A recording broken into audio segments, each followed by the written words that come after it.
Hey guys, welcome back to the channel where I cover missing persons, unsolved cases, crime news, and more. Yesterday, we got to hear about a big update in the case of Suzanne Morphew. A grand jury in Colorado returned an indictment against Suzanne's former husband, Barry Morphew, charging him with the murder of his wife, Suzanne Morphew. Now, I did cover this on one video. I didn't do a lot about a year ago. I will link to that video. And if you guys are not as familiar with this case, well, I'm going to do some more diving into it so we can get caught up on it, because I believe this is really going to finally go to trial.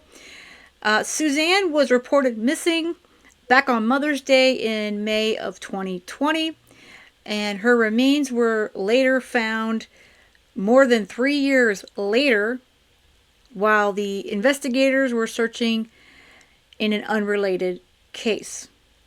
Her death was ruled a homicide.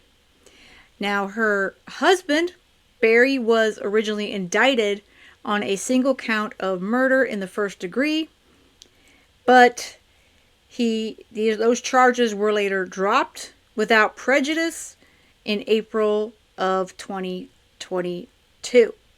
So now a grand jury has met again, and this time he is charged for the second time. My name is Megan Bagwell. I'm the Director of Administration for the Office of the District Attorney here in the 12th Judicial District. Standing behind me is District Attorney Ann Kelly, that is Kelly, who you'll be hearing from shortly. I also have Sheriff from Saguache County, Dan Warwick, Warwick, Chaffee County Sheriff, Andy Rorick, Rohrich, and Colorado Bureau of Investigation, Agent in Charge Chris Adams, ADAMS. After District Attorney Ann Kelly's statement, she will be available for a few questions. Any other questions after that can be directed to media@da12.state.co.us. Thank you.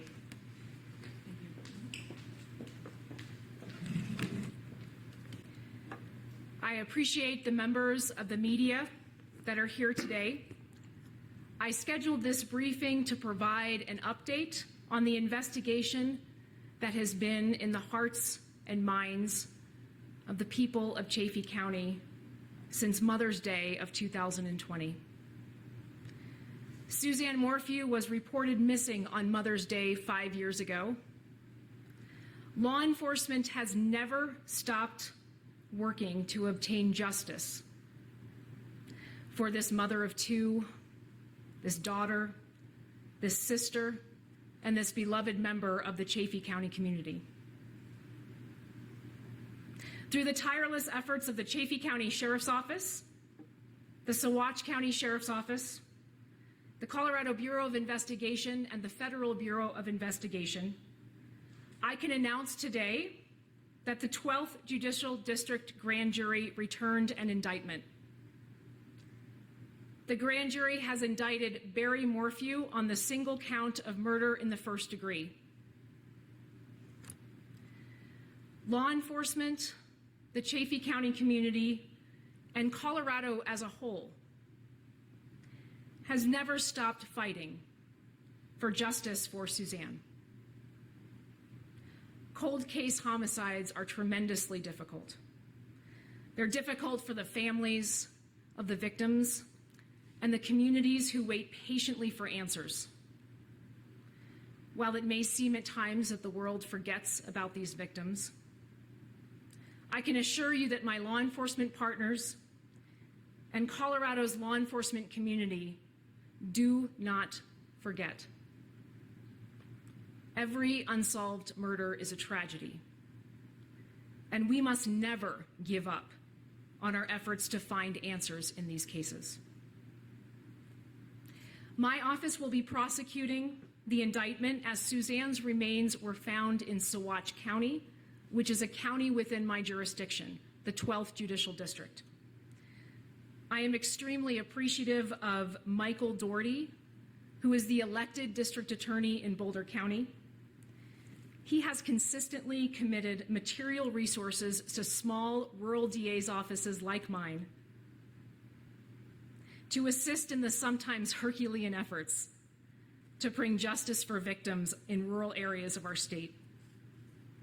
His commitment to rural Colorado he's continued his commitment with this case. He's provided me with the assistance of a chief deputy in the Boulder County District Attorney's Office to assist me with the investigation and the prosecution. Colorado's community of prosecutors is committed to assisting wherever the need arises. In addition to Mr. Doherty's assistance, District Attorney John Walsh of the Denver District Attorney's Office has committed to providing me with appellate guidance during the case proceedings.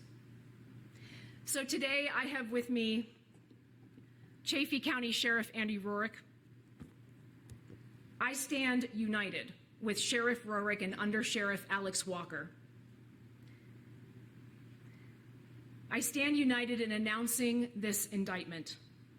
Through this process, I have seen firsthand how deeply Sheriff Rorick and Under Sheriff Alex Walker and the entire Sheriff's Department in Chaffee County cares about this case. I am proud and appreciative of our cross-jurisdictional partnership and their hard and excellent work. I also stand with the Federal Bureau of Investigation, who has never wavered in its commitment to this investigation, providing essential intelligence and investigative resources and expertise through the years. I also recognize and appreciate our continued partnership with the Colorado Bureau of Investigation. The Colorado Bureau of Investigation has done incredible work, and their CBI agents and analysts have worked very, very hard to advance the goal of finding answers in this investigation. Here representing the CBI is Agent in Charge Chris Adams with CBI's Pueblo office. I also stand with Saguache County Sheriff Dan Warwick, who is here with me as well. He and his office immediately answered the call to action when Suzanne's remains were found in the county he represents. Sheriff Warwick and his deputies are an essential part of this team, responding to the recovery of Suzanne's remains with the highest level of dignity and professionalism. I also want to continue to recognize what I have come to expect in my years as a prosecutor, and that is multi-jurisdictional and multi-state cooperation and partnership. I want to recognize the Arizona Department of Public Safety, who immediately responded to our team's request for assistance in locating and arresting Barry Morphew in the Phoenix area. Mr. Morphew will be held by Arizona authorities pending extradition proceedings in that state. And upon conclusion of those proceedings, Mr. Morphew will be transported to Alamosa County to stand trial on the indictment. This indictment has been unsealed upon the arrest of Mr. Morphew. I asked for this briefing to provide you with an update and provide information to the community. Me and my team recognize the importance of being laser focused on the prosecution and to speak with one voice. And so for that reason, all of the agencies that have been involved in getting us to this place, as well as the prosecutors that have been willing to assist me in this investigation and prosecution, they have all been instructed to send any media requests to my office, and so that's what I'd ask of you. In an effort to be transparent, I'd like to thank the the Office of the Judicial District in this district for making the indictment immediately available, and so you can get a copy of that indictment on the State Judicial's website. It is linked on a page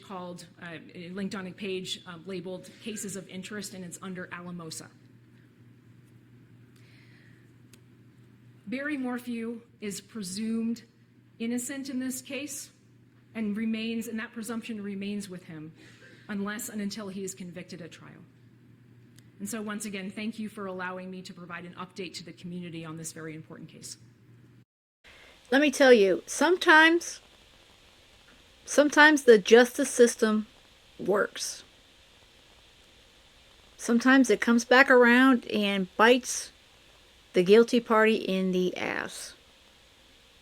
Now, that's my opinion. I believe he is guilty as sin. But he has a right to be presumed, as she just said, presumed innocent until proven guilty. So he will stand trial, and he does deserve a fair trial. I am curious what the girls, the daughters, are thinking right now. I'm wondering if they will speak out at any time, or if they will pretty much remain silent. They have been extremely supportive and right by their father's side from the beginning. And I wonder if that'll change at some point. And I can take a couple of questions if you have them. Yes, sir. And thank you for the question. The question was, what was Barry doing in the Phoenix area? I appreciate the question, and that information was still being gathered. We have been working very, very hard to make sure that we run down anything we can with respect to this investigation, and our law enforcement officers will certainly be following that. Yes, sir. In the indictment, you noted a pharmacology expert testified that ban would render the recipient unable to resist any constrictions to the recipient's ability to breathe. Do you believe the dosage of ban was so great it killed her, or that she was so incapacitated she was strangled herself? And thank you for that question. I am looking forward to having our team present all of those facts in a court of law. Obviously, I would like to be able to provide my comments, but my ethical obligations will not allow me to. However, I am very appreciative of the Judicial Department for making that indictment available, and I look forward to having our team present this case in court. Yes, ma'am. Why now? That's a great question.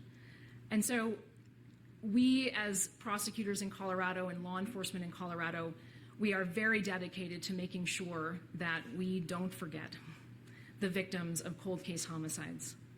But we also understand that it is so important to make sure that we have done everything we can to bring a case to court. And we are proud of the work that we've done. Every victim of homicide, murder in Colorado deserves that kind of attention, deserves that kind of work from law enforcement.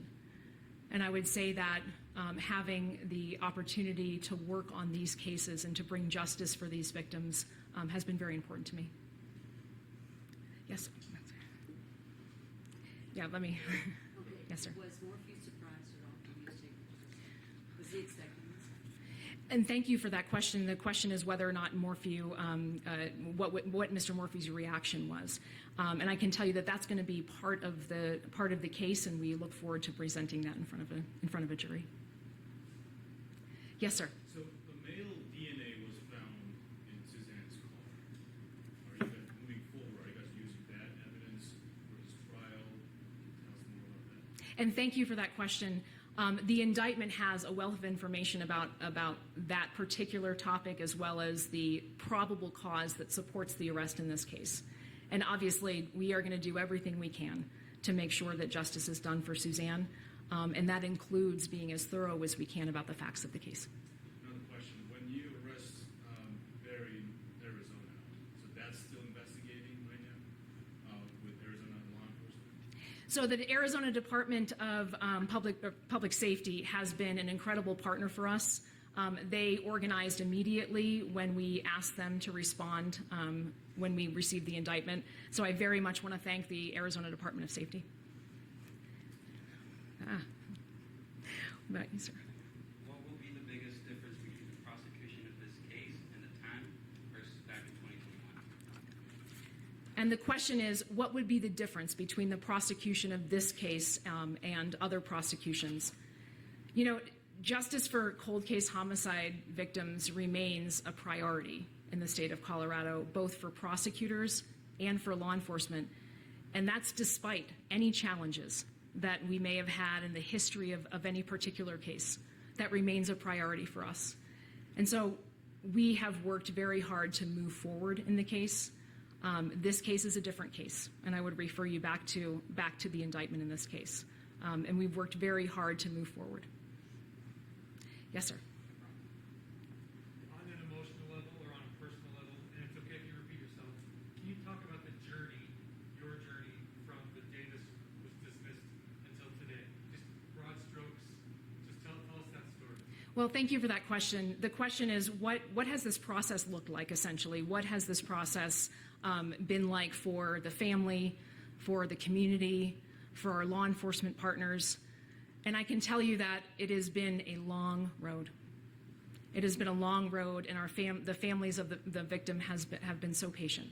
The community has been so patient. But I can tell you that our law enforcement officers have never forgot, have never given up, and they have been working so hard to get to the place where we are today. And so it is never enough to say we're just going to forget about it because it's too hard. And so that has been the process for me. And I'll take maybe one more question here in the front. Can you elaborate further on where Suzanne's remains were found in relation to Morphew? I know it's undisclosed, but can you provide any more detail about where she was found? So it was in and around the town of Moffin, and that raises an important question that I want to address. And so the remains of Suzanne Morphew were found in Saguache County, and that's obviously a county in my jurisdiction.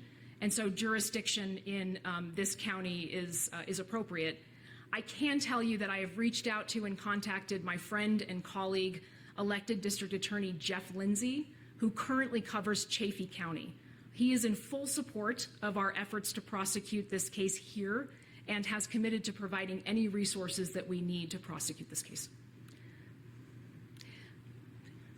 How did you know Morphew was in Arizona? And the question is I'm sorry, can you say that again? How did you know Barry was in Arizona? And I appreciate that question. We obviously have never given up on this investigation. And so working with our law enforcement partners, we were able to make that determination.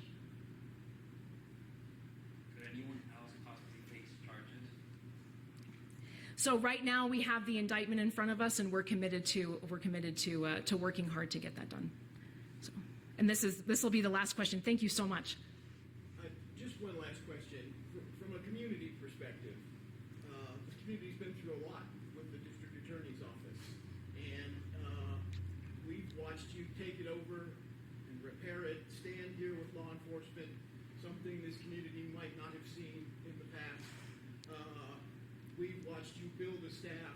Now we're at the point where we've got all kinds of television cameras here because you've done what you've done in this particular case. Speak to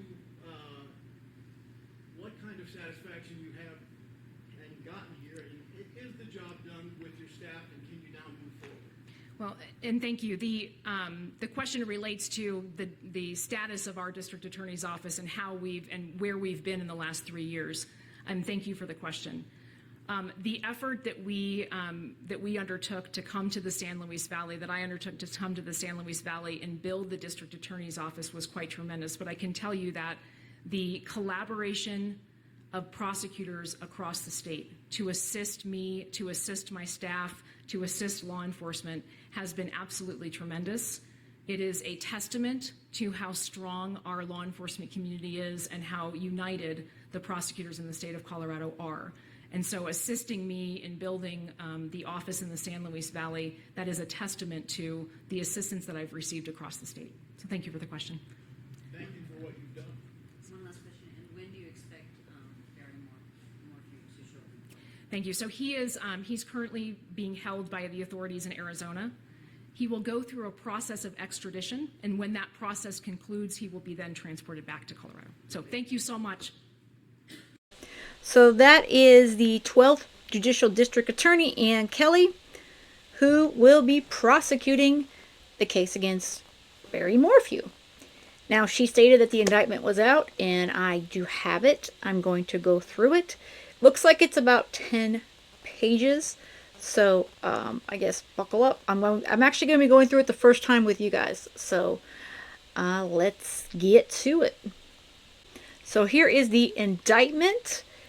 Again, this is Ann E. Kelly, 12th Judicial District Attorney out of Alamosa, Colorado. Excuse me. So she is again the one that's prosecuting for the state of Colorado. And as she stated, he is not in the state of Colorado. He is going to be waiting extradition from Arizona. So we'll see if he fights that. So let's see. All right, let me just get to the beginning here. All right, of the 2024 to 2025 term of the 12th Judicial District Grand Jury in the year 2025, the 2024 to 2025 grand jurors chosen, selected, and sworn in the name and by the authority of the people of the state of Colorado upon their oaths present the following: describe acts all done contrary to the form of statutes in such case made and provided, and against the peace and dignity of the people of the state of Colorado, is stated in the count attached here too. All right. Annie Kelly, District Attorney for the 12th Judicial District of the State of Colorado, in the name and authority of the people of the State of Colorado, informs the court of the following offense committed or tribal in the 12th Judicial District of Colorado. Count 1. Murder in the first degree, after deliberation, F1, on or about May 9th to May 10th, 2020, in or tribal to the state of Colorado. Barry Morphew unlawfully, feloniously, after deliberation, and with the intent to cause the death of a person other than himself, caused the death of Suzanne Morphew in violation of Section 18-3-1021A CRS. Probable cause for count 1 is as follows. At 5:46 p.m. on May 10th, 2020, Mother's Day Sunday, Suzanne Morphew was reported missing to police by her neighbor. The last known person to see her alive was her husband, Barry Morphew. Investigators responded to the Morphew residence at 19057 Puna Path near Saluda, Colorado, to investigate the missing person report. The house was locked and Suzanne Morphew was not home. Her vehicle was in the garage. Her redacted vehicle was in the garage. There were no signs of forced entry, and her bike was missing. Later that evening, her bike was located down a hillside of a dirt road between her house and Highway 50. The bike was located at less than a mile from the Morphew home. On May 14, 2020, her bike helmet was located 10 meters off the side of Highway 50, approximately 1.52 miles west of the Morphew home, and approximately 0.84 miles west of where her bike was located. Barry Morphew was interviewed and told police that he set his alarm and woke up at 4:30 a.m. on May 10th, 2020. He told police he left at 5 a.m. on May 10th, 2020 for a pre-planned work trip in Broomfield, Colorado. According to Barry Morphew, Susan Morphew was still asleep in the bed when he left the house at 5 a.m. on May 10th, 2020. He told police she planned to ride her bike that day. Barry Morphew stated that upon arriving in Broomfield that morning, he checked into a hotel before leaving shortly after for the job site. He told police he received a call around 5 p.m. on May 10th, 2020 from his neighbors while physically at the Broomfield job site. The neighbors told Barry Morphew that his daughters were concerned because they could not reach Suzanne all day. Barry instructed the neighbors to check the house and specifically to look for her bike. The neighbors reported to Barry that neither Suzanne nor the bike were at the house, and Barry then instructed them to call the sheriff. Police interviewed one of Barry's employees scheduled to assist him with the Bromsfield job. The employee told law enforcement that the employee and Barry were not planning to leave for Bromfield until the evening hours of May 10th, 2020. They were supposed to drive together. Instead, Barry left without telling the employee. Barry called the employee at approximately 11:18 a.m. and informed the employee that he had left without them. When the employee arrived in Bromfield on Sunday evening, the employee noticed that Barry Morphew had failed to bring the proper tools with him for the job, and the necessary materials for the job had not yet arrived at the job site. Review of the cameras at the hotel and nearby businesses revealed that Barry Morphew was in the Broomfield area for approximately 9 hours and 45 minutes. Of those hours, he spent less than 1/2 hour at the job site. Instead, besides 2 brief visits to the job site area, electronic evidence and cameras from businesses showed him driving around to various locations and discarding unknown items in separate trash cans. Hotel footage then showed Barry Morphew arriving back at his hotel room and remaining inside the room from approximately 12:34 p.m. to 5:55 p.m. Inconsistent with his statement to police, he was in the hotel and not at the job site when he received the call about his wife, Suzanne Morphew, being unresponsive and missing. In the early interviews of Barry Morphew, he told law enforcement that his marriage to Suzanne Morphew was the best and that the two had a wonderful weekend together. When Barry was asked whether Suzanne would say anything different about their relationship, Barry stated no. Barry Morphew's statements about his marriage to Suzanne were inconsistent with other witnesses' accounts and evidence located. Specifically, investigators learned that Suzanne confided in people that she was unhappy in the marriage in the weeks and months leading to her disappearance. She discussed plans to divorce Barry Morphew with her close friend. She maintained documented notes of problems in the relationship recovered from electronic devices and the physical search of the Morphew home. Suzanne Morphew had been having a secret affair with an old acquaintance who lived out of state. She communicated with him daily over LinkedIn and WhatsApp. Suzanne's last known electronic message to anyone was to this person on May 9th, 2020 at 2:11 p.m., just 32 minutes before Barry Morphew returned to the home that day. An overall timeline of the week of Suzanne Morphew's disappearance shows the disappearance coincided with her daughter, Redacted, the only other occupant of the Morphew residence, leaving on a pre-planned road trip out of state. Because of this, Suzanne Morphew and Barry Morphew expected to be alone at the residence starting on May 5th, 2020 until either late in the day on May 10th or into May 11th, 2020. Suzanne Morphew drove Redacted to Gunson, Colorado on May 5th, 2020 to depart with her sister and friend on the planned road trip. After May 5th, 2020, Barry Morphew and Suzanne Morphew were alone at the house. A forensic download of Barry Morphew's cell phone revealed that Barry Morphew had deleted a text chain with Suzanne Morphew from which an image of a single text remained. A screenshot of the single text image was saved on Barry Morphew's phone on May 6, 2020. That image revealed a text from Suzanne that stated, "I'm done. I could care less what you're up to and have been for years. We just need to figure this out civilly." On May 11th, 2020, authorities commenced a search of the Morphew residence that spanned several days. The state of the residence and vehicles showed no signs of a break-in or intruder. Even with no signs of a break-in or intruder, law enforcement collected items of potential evidence and DNA swabs. DNA analysis of the swabs collected produced several DNA profile mixtures consistent with what would be expected in the common areas of a home or a vehicle. The mixture profiles were processed through the offender databases and were compared to the profiles of known individuals that may have been present in the vehicles or the residence. The results did not lead to any stranger or intruder suspects. An expert in DNA analysis testified that law enforcement provided an analyst with one of the partial profiles developed from the glove box of Suzanne Morphew's vehicle for further investigation using a keyboard search. This allowed for additional comparisons to profiles in more databases with less stringent quality control standards than the National DNA Index system for the limited purpose of creating possible investigative leads. That expert further testified that there were matches to outside databases nationwide. The term match used by DNA analysis does not mean identical. Rather, a match only means that there were other profiles that could not be excluded at the limited number of loci available from the partial profile for comparison. The expert explained that she compared the matches from those databases to the partial profile from the mixture on the glove box and excluded those out-of-state profiles as not originating from the same contributor in all but 3 instances.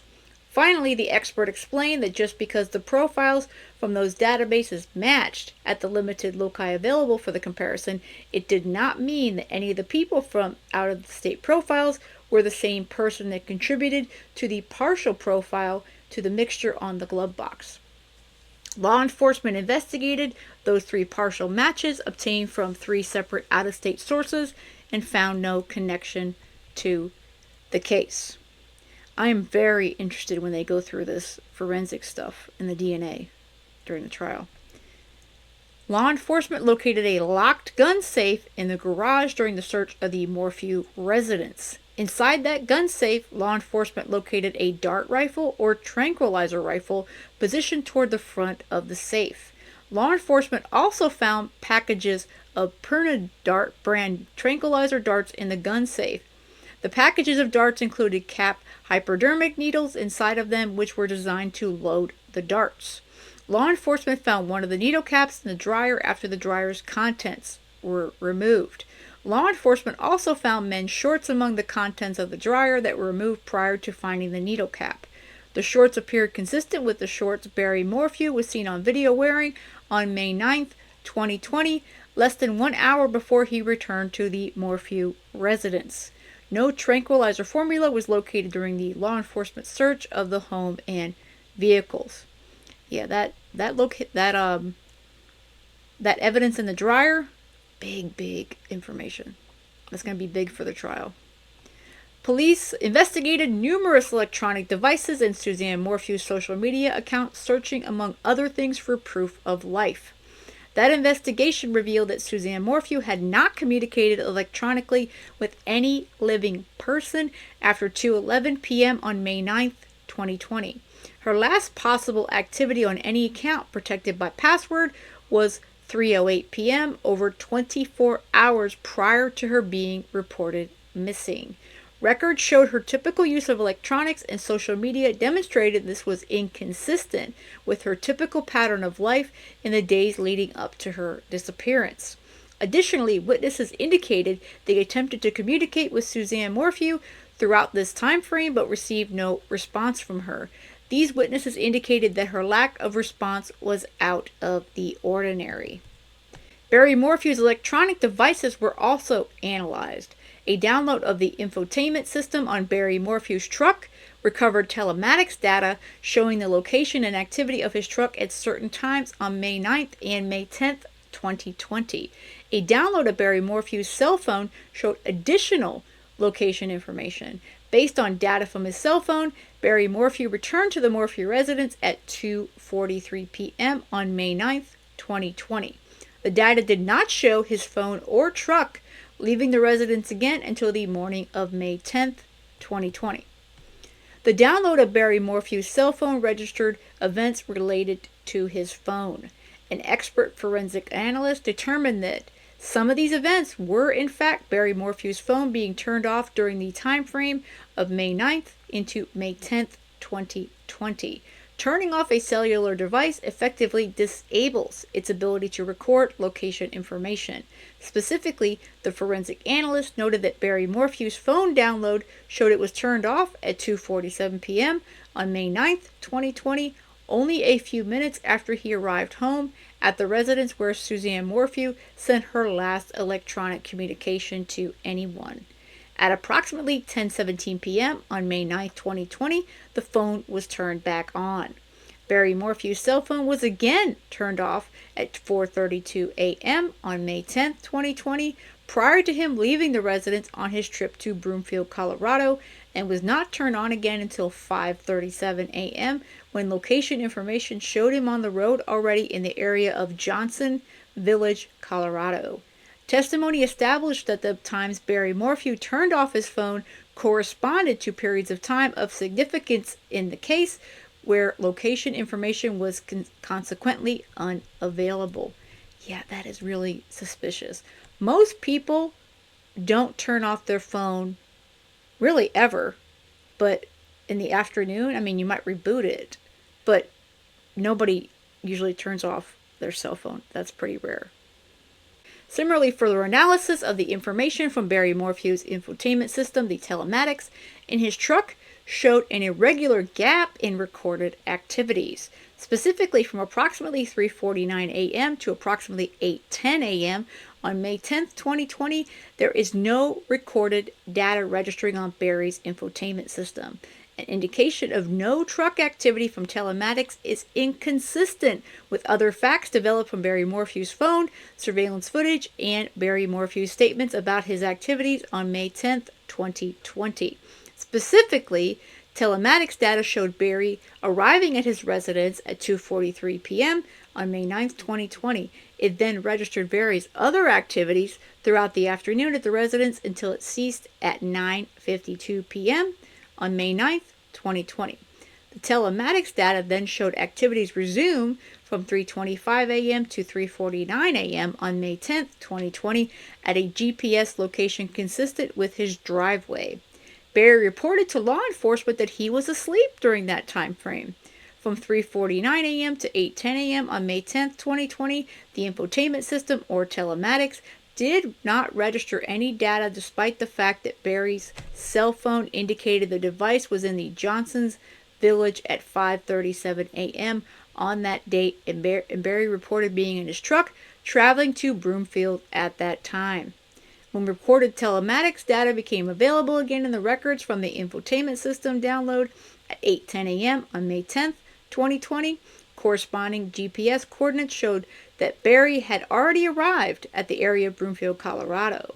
This gap in registered data is inconsistent with the pattern of telematics captured in the days and weeks leading up to this event. Phone records for both Suzanne and Barry Morphew were analyzed by expert investigators. The FBI CAS team analyzed phone records for both Barry and Suzanne Morphew to determine location information and device usage related to their cell phones. In Suzanne Morphew's phone records, there were no indication of any user-initiated activity after the time Barry returned home at 2:43 p.m. on May 9, 2020.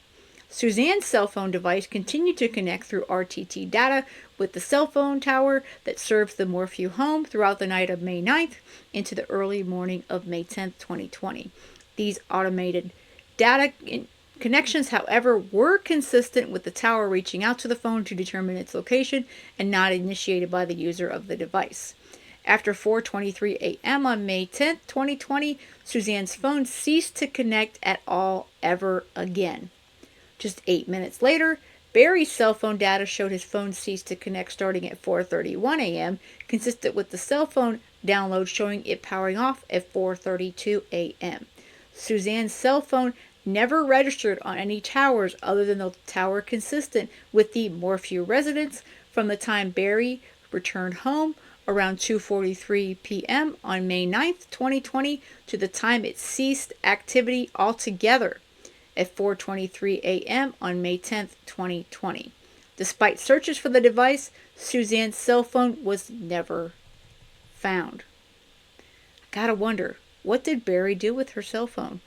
Obviously he destroyed it, but it does make you wonder, what exactly did he do with it? Police interviewed people that knew Barry prior to his move from Indiana to Colorado in 2018. These witnesses told law enforcement that Barry was a deer farmer in Indiana. Several individuals told law enforcement that Barry used a specific tranquilizer called BAM to sedate and transport deer on his deer farm. Barry admitted to using BAM in both Indiana and Colorado. Specifically, he admitted to using BAM in Colorado as recently as April of 2020, stating that at the time he had tranquilized a deer from the breezeway of the Morphew residence. On September 22, 2023, human remains were found in and around a shallow Calistine grave in Sagatuck County, Colorado, near Highway 17. The remains were found a few hundred feet down a dirt road off Highway 17. This location was less than an hour south of the Morphew residence by main highways. The remains were determined to be those of Suzanne Morphew. The majority of her bones were recovered. Many of the bones were significantly bleached. Along with Suzanne's bones, law enforcement recovered a cancer report and items of clothing, some of which were consistent with bike clothing Suzanne was known to wear. There was no visible perimortem trauma observed. A board-certified forensic anthropologist, a botanist, and an entomologist all analyzed the remains, and several observations were noted. There was a distinct lack of bug activity, which was inconsistent with the remains having decomposed at that location. The clothing items lacked evidence of decomposition, which was inconsistent with Suzanne wearing the bike clothes at the time of her body decomposed. Additionally, there was lack of animal predation on the bones. There was only a very small amount of dissected soft tissue found on a few of the bones, and there was no hair mass located. All these features would have been expected if this had been the original gravesite where decomposition occurred. The forensic anthropologist opined that based on these factors, it was unlikely Suzanne decomposed from a fresh body to a skeleton at this location. Yeah, he definitely moved her. At least once. Makes you wonder if he did it more than once. The El Paso County Coroner's Office conducted an autopsy. In addition to the standard toxicology testing, the Coroner's Office conducted additional toxicology testing at the request of law enforcement for the presence of a chemical mixture known as BAM, or the combination of buforol, aprazone, and metatone. Yeah, you guys are going to get me on that. I have no idea how to say those. Sorry. The chief toxicologist tested Suzanne Morphew's bone marrow for the presence of BAM. Much easier to call it BAM, isn't it? All three of the individual chemicals that comprise BAM were present. Additionally, the metabolite for the buprofol was present. The presence of the buprofol metalite eliminated the possibility of post-mortem BAM contamination. The metabolite's presence also indicated that her death was not immediate following the BAM exposure because Suzanne Morphew's body had begun to metabolize the drug before she died. The coroner's office determined cause of death and manner of death as follows: homicide by unspecified means in the setting of buforol, astraporone, and metatine intoxication. Yeah. I am not a doctor, I'm not a medical examiner, and those are hard words, but yeah. So obviously we already thought that was the way it was that he shot her with the tranquilizer. That was already something we've all been thinking all this time.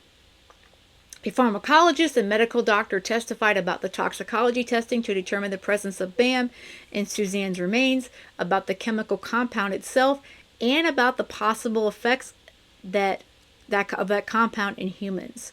The expert explained that the toxicology testing done by the coroner's office met scientific standards of reliability and accuracy. He further testified that BAM is a chemical mixture of the three specific compounds, used as a tool for sedating animals for medical treatment or movement.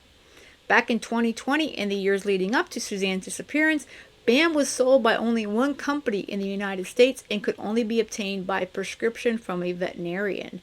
BAM must be administered into the bloodstream through intravenous or intramuscular injection to be effective, as the skin and GI tract do not absorb it effectively. BAM does not cause sedation instantaneously, but takes several minutes to take effect. BAM is designed not to be lethal and comes with reversal agents in the prescription kit. However, BAM is not FDA approved for any human use. For that reason, there is no scientific studies available that address the possible effects the compound would have on humans. The pharmacology expert testified that the compound would render the recipient wholly immobile, vulnerable, and unable to resist any constrictions to the recipient's ability to breathe. That's scary. It's like you're paralyzed.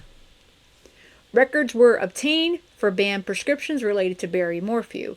Records were also obtained for BAM prescriptions for all persons within the counties and adjacent counties to where the Morphews lived and where Suzanne Morphew's remains were located. Those records show that Barry obtained and filled several prescriptions for BAM while living in Indiana. Barry's last purchase of BAM was by prescription in the March of 2018. Barry obtained multiple kits that each contained multiple doses just a few months before the Morphews moved to Colorado. Records further showed that no other private citizens or private businesses in any of the surrounding counties had purchased BAM prescriptions from 2017 to 2020. Colorado Parks and Wildlife and the National Park Service were the only entities that received prescriptions of BAM in those counties from 2017 through 2020. Investigators learned that each of these government entities enforce tight regulations to monitor the BAM prescription storage and use. None of the BAM from those agencies was unaccounted for. Ultimately, the prescription records show that when Suzanne Morphew disappeared, only one private citizen living in that entire area of the state had access to BAM, Barry Morphew. All offenses against the peace and dignity of the people of the state of Colorado. All right. And we have the counts here. As to count 1, it's a lot of redactions here. I redacted for person of the 12th Judicial District Grand Jury do hereby swear and affirm that each and every true bill returned in this indictment by the 2024 to 2025 12th Judicial District Grand Jury was arrived at after deliberation and with the assent and agreement to the existence of probable cause by at least 9 members of the 2024 to 2025 12th Judicial District Grand Jury. So obviously these people, their identities are sealed. So, and it was signed by the district attorney and the special deputy district attorney. Let's see. Court orders this indictment returned and warrant to issue. And this is the defendant information. Barry Morphew, a.k.a. Lee Moore. I didn't know that was his a.k.a. name. Date of birth is 10/17/1967. He's white, male, obviously, 5'10", 195 pounds, blonde hair, blue eyes. Birthplace, Indiana. Looks like their defense agency is Saginaw County Sheriff's Office. There's the agency case number. Let's see. Bond is hereby set in the following amount: $3 million cash only. That's his bond. $3 million. Conditions are no leaving the state of Colorado, GPS unit, surrender of passport, compliance with mandatory protection order. And it looks like the extradition, nationwide extradition authorized. And this is the court further orders that the indictment be sealed until the arrest of the defendant, at which time the indictment shall no longer be sealed. That's signed by Chief Judge Amanda Hopkins. So there we go. That is the full indictment for the arrest of Barry Morphew. Yeah, so that was, I think they got a lot. I mean, that's not even, we all know that they have a lot more. I mean, this case has been investigated from day one, and of course, when the charges were dropped without prejudice, 2020, well, they've been working their ass off to make sure the right guy is being charged, and he's been rearrested and charged, Mr. Barry Morphew. Yeah, so let's hope that it sticks. I think that they've worked really hard. I think the district attorney's office and investigators, I think this time they're really prepared to follow through and get this tried in court and in front of a jury. So let me know you guys' thoughts. Like I said, I only started covering this about a year ago. Obviously I heard about it before, but it was newer to me. But I'm going to be keeping up on this case for sure. And we'll see what happens if Barry fights extradition, or if he says whatever and he lets him take him back. So we will definitely keep up with it. But I think justice is coming very, very soon for Suzanne. All right, guys. With that said, I hope you have a great rest of the day. And most of all, stay safe.